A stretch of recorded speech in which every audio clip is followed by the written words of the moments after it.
સરકાર વિકાસ માટે કરોડો રૂપિયાનો ખર્ચ કરે છે, પરંતુ તે લાખો કરોડોનો ખર્ચ એક જ ઝાટકે પાણીમાં જતો રહેતો।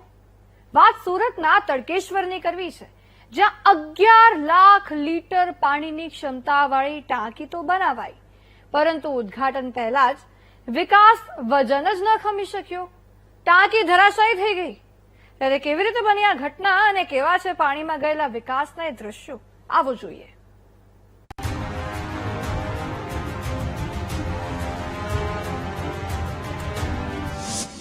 21 કરોડનો વિકાસ પાણીમાં, ટાંકી ન ખમી શકી પાણીનું વજન, ઉદ્ઘાટન પહેલા જ ટાંકી ધરાશાયી।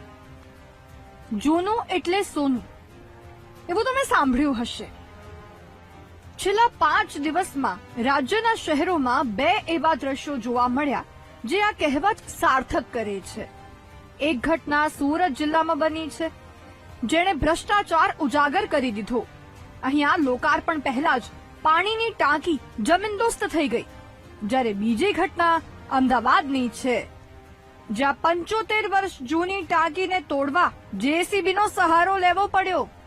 જેસીબીને ટાંકીની ઉપર ચડાવી દેવાયું, છતાં તેનો પાયો ન ડગ્યો। વાત સુરતના અરેઠ સ્થિત તડકેશ્વર ગામની છે, જ્યાં 21 કરોડના ખર્ચે પાણીની ટાંકીનું નિર્માણ કરવામાં આવ્યું હતું। આ ટાંકીમાંથી આસપાસના 33 ગામને પીવા માટે પાણી મળવાનું હતું, પરંતુ ટાંકીના નિર્માણ પછી સોમવારે જ્યારે ટેસ્ટિંગ કરવામાં આવ્યું, ટાંકીમાં પાણી ભરવામાં આવ્યું, ત્યારે 11 લાખ લીટરની ક્ષમતા ધરાવતી આ ટાંકી માત્ર 9 લાખ લીટર પાણી ભરવામાં આવતા જ તેના પાયા ડગમગી ગયા। પાણીની ટાંકી જમીનદોસ્ત થઈ ગઈ, એટલે કે ટાંકીના કામમાં થયેલો ભ્રષ્ટાચાર ઉડીને આંખે વળગ્યો।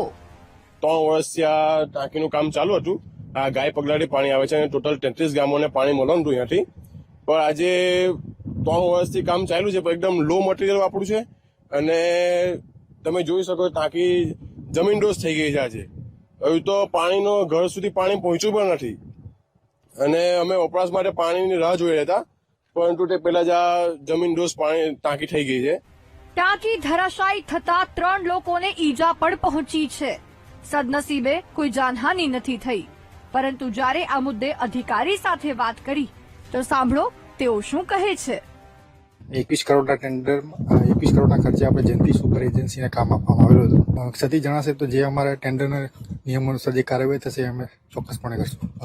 ગાય પગલા પ્રોજેક્ટમાં ટોટલ 33 ગામો છે, અહીંયા તડકેશ્વર ઝોનમાં આપણે 13 ગામમાંથી પાણી આપવાનું આયોજન હતું। એક પેલા મામલતદાર સાહેબના રિપોર્ટ પરથી એક બેન છે, એમને ખાલી માઇનોર પેલી પગમાં ફ્રેક્ચર એવું થયું છે। સવાલ અહીં એ થાય છે કે શું જયંતિ સુપર એજન્સીએ હલકી ગુણવત્તાનું મટીરીયલ વાપર્યું હતું?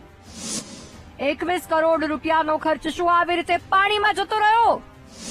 શું તંત્ર દ્વારા કામગીરીનું કોઈ નિરીક્ષણ નહોતું કરાયું?